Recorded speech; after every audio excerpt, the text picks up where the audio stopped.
খালেদা খালেদা, তাই না? সেই খালেদার জন্মভূমিতে দাঁড়িয়ে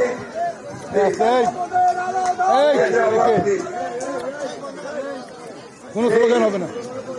খালেদা জিয়ার পৈতৃক মাতৃভূমিতে দাঁড়িয়ে আমি কথা বলছি। আমি আজকে নিজেকে ধন্য মনে করি, কারণ এই নেত্রী বেগম খালেদা জিয়া নেত্রী, সারা দেশের মানুষ তাকে মায়ের মতো জানে। এই নেত্রী সারা দেশের মানুষকে এই বাবা এই নেত্রী সারা দেশের মানুষকে গণতন্ত্রের অধিকার আদায় করে দেওয়ার জন্য ভারতের জীবন তিনি সংগ্রাম করেছেন, লড়াই করেছেন।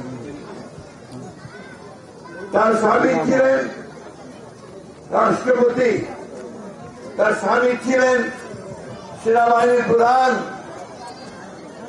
তারপরেও যখন জনগণের কাছ থেকে ক্ষমতা কেড়ে নেওয়া হল,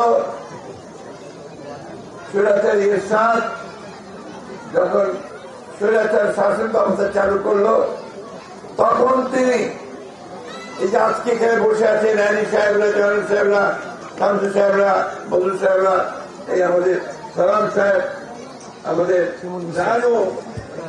শানু, আমাদের জীবন বিশ্বাস এবং সকলকে নিয়ে এবং ঢাকা সারা দেশের তরুণদেরকে নিয়ে তিনি আন্দোলন করেছেন, সংগ্রাম করেছেন।